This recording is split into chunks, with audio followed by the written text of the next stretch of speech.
नमस्कार मैत्रिणींनो, आज आहे रक्षाबंधन. रक्षाबंधनच्या तुम्हाला खूप साऱ्या शुभेच्छा. आज मी मिठाई बनवणार आहे. त्यासाठी इथे तूप, रवा आणि बेसन पीठ आणि थोडंसं दूध घेतलेलं आहे. चला तर आता आपण मिठाई बनवण्यासाठी घेऊया.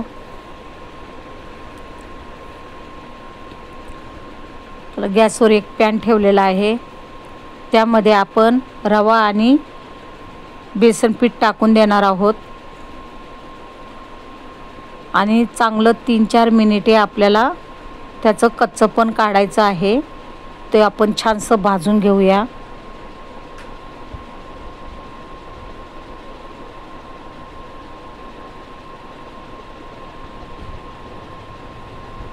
गॅस बारीकच ठेवायचा आहे, नाहीतर आपलं पीठ करपेल.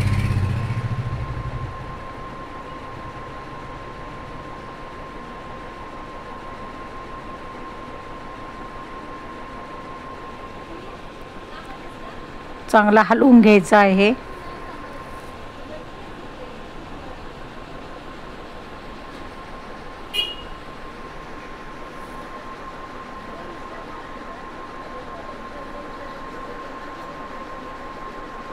चला तर 3-4 मिनिटे चांगलं भाजून झालेलं आहे आपलं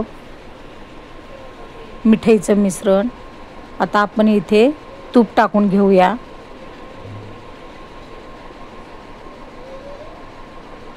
तूप टाकल्याच्या नंतर चांगलं आपल्याला हलवत राहायचं आहे.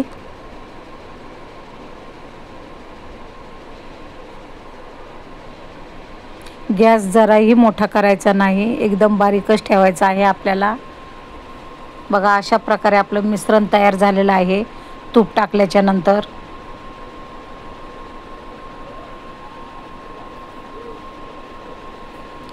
आता यामध्ये आपण थोडं थोडं दूध टाकून घेणार आहोत.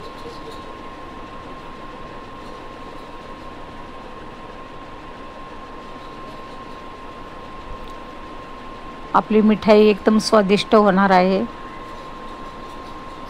दाणेदार.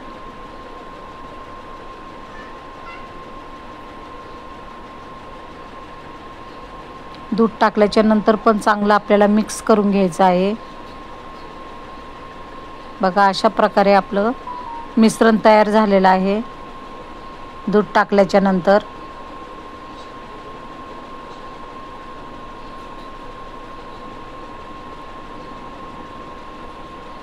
आता आपण एका बाउलमध्ये काढून घेऊया.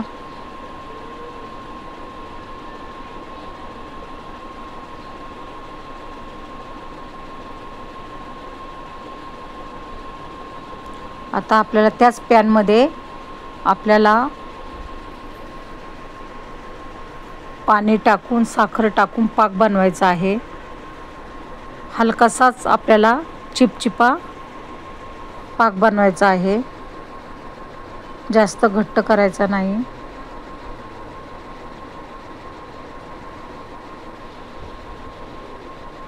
आता आपण इथे पिवळा रंग टाकून देऊया.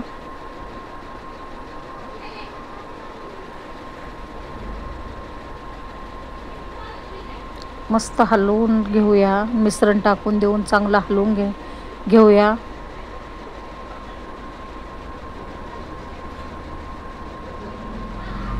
पटपट हलवून घेऊया आपण. बघा, अशा प्रकारे मी एका ताटामध्ये मिश्रण ओतून घेतलेलं आहे.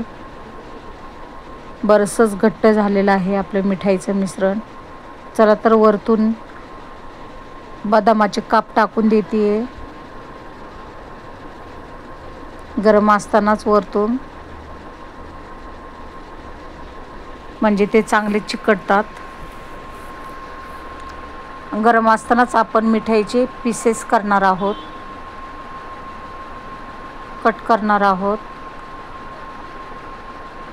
बघा, अशा प्रकारे आपण कट करून घेतलेले आहेत तुकडे.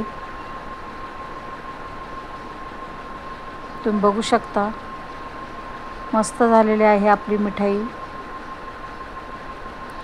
चला तर तुम्हाला मिठाई आवडली असेल तर लाईक करा, शेअर करा, सबस्क्राईब करायला विसरू नका. रक्षाबंधन स्पेशल मिठाई.